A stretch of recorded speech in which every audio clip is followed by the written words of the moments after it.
여호와께서 모세에게 말씀하여 이르시되 이스라엘 자손에게 명령하여 불을 켜기 위하여 감람을 지어낸 순결한 기름을 내게로 가져오게 하여 계속해서 등잔불을 켜둘지며 아론은 회막갓 정격의 휘장 밖에서 저녁부터 아침까지 여호와 앞에 항상 등잔불을 정리할지니 이는 너희 대대로 지킬 영원한 규례라. 그는 여호와 앞에서 순결한 등잔대 위에 등잔들을 항상 정리할지니라. 너는 고운 가루를 가져다가 떡 12개를 굽되 각 덩이를 10분의 1 에바로 하여 여호와 앞 순결한 상 위에 두고 두 줄로 한 줄에 6씩 진설하고 너는 또 정결한 유향을 그 각 줄 위에 두어 기념물로 여호와께 화제를 삼을 것이며 안식일마다 이 떡을 여호와 앞에 항상 진설할지니 이는 이스라엘 자손을 위한 것이요 영원한 언약이니라. 이 떡은 아론과 그의 자손에게 돌리고 그들은 그것을 거룩한 곳에서 먹을지니 이는 여호와의 화제 중 그에게 돌리는 것으로서 지극히 거룩함이니라. 이는 영원한 규례니라. 이스라엘 자손 중에 그의 어머니가 이스라엘 여인이요 그의 아버지는 애굽 사람인 어떤 사람이 나가서 한 이스라엘 사람과 진영 중에서 싸우다가 그 이스라엘 여인의 아들이 여호와의 이름을 모독하여 저주함으로 무리가 끌고 모세에게로 가니라. 그의 어머니의 이름은 슬로미시요 단지파 디브리의 딸이었더라. 그들이 그를 가두고 여호와의 명령을 기다리더니 여호와께서 모세에게 말씀하여 이르시되 그 저주한 사람을 진영 밖으로 끌어내어 그것을 들은 모든 사람이 그들의 손을 그의 머리에 얹게 하고 온 회중이 돌로 그를 칠지니라. 너는 이스라엘 자손에게 말하여 이르라. 누구든지 그의 하나님을 저주하면 죄를 담당할 것이요 여호와의 이름을 모독하면 그를 반드시 죽일지니 온 회중이 돌로 그를 칠 것이니라. 거류민이든지 본토인이든지 여호와의 이름을 모독하면 그를 죽일지니라. 사람을 쳐 죽인 자는 반드시 죽일 것이요 짐승을 쳐 죽인 자는 짐승으로 짐승을 갚을 것이며 사람이 만일 그의 이웃에게 상해를 입혔으면 그가 행한 대로 그에게 행할 것이니 상처에는 상처로 눈에는 눈으로 이에는 이로 갚을지라. 남에게 상해를 입힌 그대로 그에게 그렇게 할 것이며 짐승을 죽인 자는 그것을 물어줄 것이요 사람을 죽인 자는 죽일지니 거류민에게든지 본토인에게든지 그 법을 동일하게 할 것은 나는 너희의 하나님 여호와임이니라. 모세가 이스라엘 자손에게 말하니 그들이 그 저주한 자를 진영 밖으로 끌어내어 돌로 쳐더라. 이스라엘 자손이 여호와께서 모세에게 명령하신 대로 행하여더라. 아멘. 레위기 24장의 말씀은 성문 관리 및 신성 모독자에 대한 처형에 관한 말씀을 해주고 있습니다. 24장 말씀은 성전에 비치되는 등잔, 진설병에 관한 규례가 1절에서부터 9절까지 기록이 되어 있고 여호와의 성호를 모독한 자를 돌로 쳐 죽인 신뢰가 10절에서 16절까지 말씀하고 있습니다. 더불어 여러 가지 살인죄, 상해죄에 대한 배상법이 구체적으로 언급되고 있습니다. 24장에는 애굽인 아버지하고 슬로밋이라고 하는 유대인 여인 사이에 태어난 어떤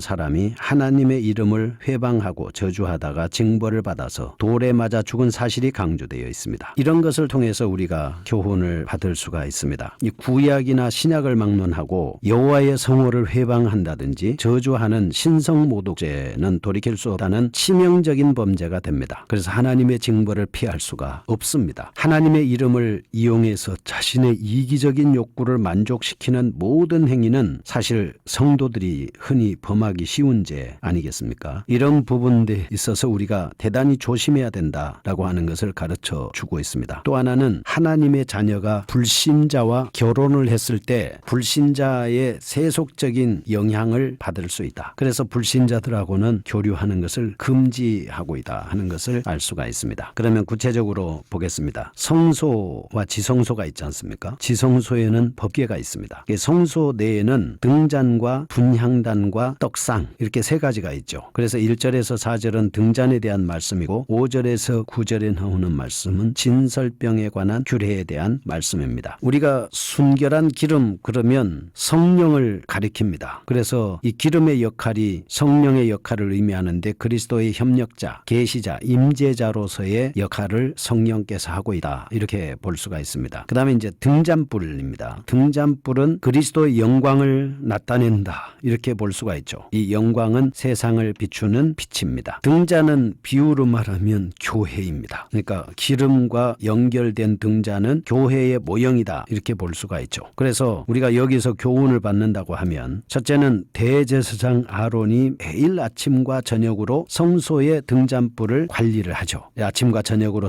성소의 등잔불을 관리를 하기 때문에 이제 꺼지지 않게 해야 된다라고 하는 거지 않습니까? 그러니까 우리도 언제나 복음의 빛을 드러내야 한다라고 하는 것을 말씀을 하고 있습니다. 편 27편 1절에 보면 여호와는 나의 빛이요 이렇게 말씀을 했습니다. 하나님은 여러분과 저의 빛입니다. 그래서 하나님 안에 거하는 사람은 어둠에 다니지 않죠. 요한일서 1장에 말한 1절부터 나오는 말씀처럼 우리가 빛 대신 예수님과 사귀면 빛 가운데 있고 어둠 가운데 다니지 않습니다. 그래서 우리는 두려워할 필요도 없고 염려할 필요도 없는 것입니다. 요한복음 8장 12절에서 예수께서 또 말씀하여 이르시되 나는 세상의 빛이니 이렇게 말씀을 했습니다. 세상의 빛이다. 나를 따르는 자는 어둠에 다니지 아니하고 생명의 빛을 얻으리라. 이렇게 말씀을 해 주셨습니다. 그러니까 빛이라고 하는 것은 어두움을 물리친다. 우리가 어두움에 다니지 않는다. 어두움은 상징이 죄악 아니겠습니까? 그 죄악 가운데 우리가 헤매지 않는다라고 하는 것을 알 수가 있습니다. 예수님 안에 있으면 우리가 선한 빛을 따라서 행할 수밖에 없는 것이죠. 그래서 생명의 빛을 얻으리라 이렇게 말씀을 하고 있습니다. 이 빛이 생명이라고 하는 것 아니겠습니까? 요한복음 9장 5절에 보면 내가 세상에 있는 동안에는 세상의 빛이다. 그렇다고 하면 어떤 겁니까? 여러분이 예수님 안에 있는 동안에는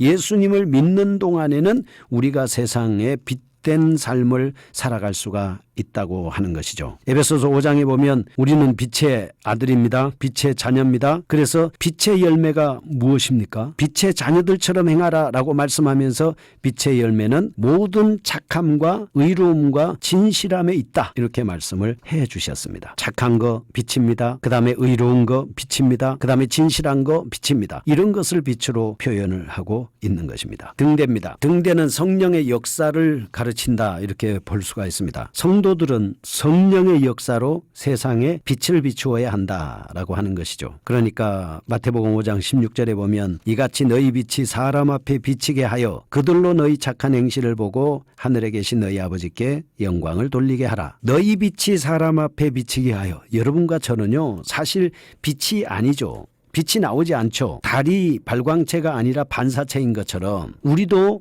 예수님은 발광체지만 우리는 반사체에 불과한 것입니다. 그래서 예수님의 빛을 우리가 받을 수 있는 방법은 성령께서 우리 안에 계실 때 이 성령이 나타내는 빛을 통해서 우리가 다른 사람에게 빛을 비칠 수가 있다. 그 빛이 뭐냐? 착한 행실을 보고 이렇게 말했습니다. 착한 행실이 바로 빛이다 라고 하는 것이죠. 세 번째, 등대에 7개의 등불이 있습니다. 성령 안에서 여러 가지 은사를 말씀을 합니다. 고린도전서 12장 4절에서 11절 말씀에 보면 각 사람에게 성령을 나타내심은 유익하게 하려 하심이다. 이렇게 말씀을 하셨어요. 유익하게 한다는 이 말이 12장 8절에 어떤 사람에게는 성령으로 말미암아 지혜의 말씀을, 어떤 사람에게는 같은 성령으로 지식의 말씀을, 다른 사람에게는 같은 성령으로 믿음을, 어떤 사람에게는 한 성령으로 병 고치는 은사를, 어떤 사람에게는 능력 행함을, 어떤 사람에게는 예언함을, 어떤 사람에게는 영들 분별함을, 다른 사람에게는 각종 방언 말함을, 어떤 사람에게는 방언들 통역함을 주시나니 이 모든 일은 같은 한 성령이 행하사 그의 뜻대로 각 사람에게 나누어 주시는 것이니라. 이렇게 말씀했죠. 성령의 은사를 가르쳐서 말씀해 주고 있습니다. 이게 나타나면 바로 빛의 삶을 살 수가 있는 것이죠. 결론적으로 하나님의 성령의 역사가 현재까지 지속됨으로 인해서 모든 성도들은 계속해서 복음의 진리를 나타낼 수 있다라고 하는 것입니다. 그래서 마가복음 16장 15절에 또 이르시되 너희는 온 천하에 다니며 만민에게 복음을 전파하라 이렇게 말씀을 하셨습니다. 그 다음에 진설병에 관련된 말씀입니다. 진설병은 고운 가루 10분의 1 에바로 만든 떡덩이로 12개로 만들죠.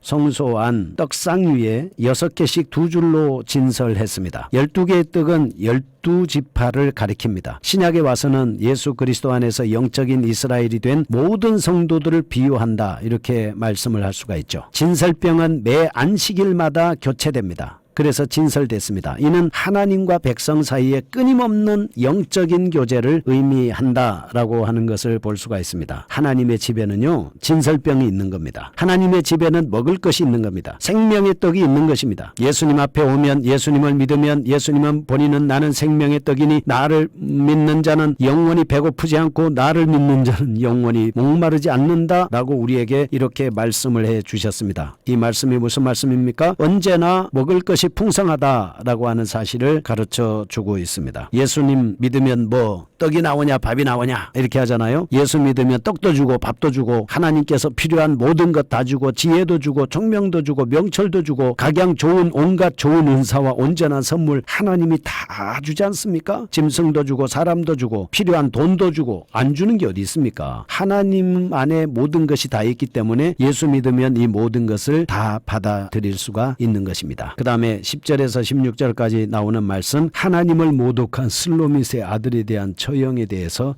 기록을 하고 있습니다. 10절에서 11절 말씀은 슬로밋의 아들들이 하나님을 저주하는 장면이 나오고 12절은 무리들이 잡아가둔 후에 하나님의 분부를 기다립니다. 13절에서 16절 말씀은 그를 돌로 쳐 죽이라는 명령이 떨어졌습니다. 여기서 우리가 무엇을 알 수가 있습니까? 하나님을 저주하는 것은 하나님의 권위에 대한 반역이다. 교만의 극치다. 그렇게 볼 수가 있죠. 그 다음에 또 하나는 하나님께서 금하신 자폰입니다. 이 자폰을 하게 되면 이방인들과의 혼인을 금지시키고 있지 않습니까? 이 자폰을 금지시킨 이유는 종교적인 타락을 불러오기 때문에 그렇습니다. 성도들의 무분별한 결혼이 영적 타락을 가져오기 때문에 주의해야 된다. 그래서 우리가 솔로몬의 결혼을 보면 말년의 솔로몬의 마음을 이 여인들이 다 돌렸잖아요. 영적으로 엄청난 문제가 발생을 하게 된 것입니다. 그 다음에 또 하나는 성도들은 싸움의 요인을 미리 막고 인내할 수 있는 용기가 필요하다라고 하는 것이고요. 그 다음에 이제 살인죄 및 상해죄에 대한 보상법을 17절에서 23절 말씀하고 있습니다. 사람을 쳐 죽인 자는 반드시 죽일 것이요 짐승을 쳐 죽인 자는 짐승으로 짐승을 갚을 것이며 사람이 만일 그의 이웃에게 상해를 입혔으면 그가 행한 대로 그에게 행할 것이니 상처에는 상처로 눈에는 눈으로 이에는 이로 갚을지라. 남에게 상해를 입힌 그대로 그에게 그렇게 할 것이며 짐승을 죽인 자는 그것을 물어줄 것이요 사람을 죽인 자는 죽일지니 거류민에게든지 본토인에게든지 그 벌 동일하게 할 것은 나는 너희의 하나님 여호와임이니라. 이렇게 말씀했습니다. 모세가 이스라엘 자손에게 이렇게 말하니 그들이 그 저주한 자를 진영 밖으로 끌어내서 돌로 쳤습니다. 이스라엘 자손이 여호와께서 모세에게 명령하신 대로 행하여다 기록이 되고 있습니다. 구약 시대에는 이러한 하나님의 율법은 악행을 방지하고 하나님의 창조 질서를 유지하고 보존하기 위한 목적으로 제정이 되었습니다. 이렇게 이스라엘 백성들에게 응보의 법칙이 주어진 것은 이웃을 상해하는 일이 없도록 하고 이웃을 사랑하도록 하기 위해서 그렇게 제정이 된 것입니다. 레위기 19장 18절에 보면 원수를 갚지 말며 동포를 원망하지 말며 내 이웃 사랑하기를 내 자신과 같이 사랑하라 나는 여호와이니라 이렇게 말씀을 하셨어요. 그래서 하나님의 모든 율법은 하나님의 백성을 심판하는 데 목적이 있는 것이 아니라 이스라엘 백성들을 보호하고 구원하시려고 하는 하나님의 사랑에 근거를 두고 있습니다. 그래서 우리는 율법의 정신과 예수님의 교훈은 배치되는 게 아닙니다. 일관된 맥을 형성하고 있습니다. 그래서 신약 시대로 넘어오면서 하나님의 사랑이 구체화되고 실체화된 것입니다. 이러한 복수의 목적은 범죄를 예방하고 선민사회의 공의를 세우고 이웃의 생명과 재산의 존엄성을 인식하기 위해서 제정이 되었다. 그러니 우리가 구약의 말씀을 통해서 예수님의 사랑을 나타내고 그래서 예수님 사랑을 통해서 이웃을 사랑하며 축복하는 우리가 될 수 있기를 축복합니다. 거룩하신 하나님 아버지, 말씀을 통해 사랑을 깨닫게 하시니 감사하며 이 사랑으로 행하게 하여 주옵소서. 예수님의 이름으로 기도합니다.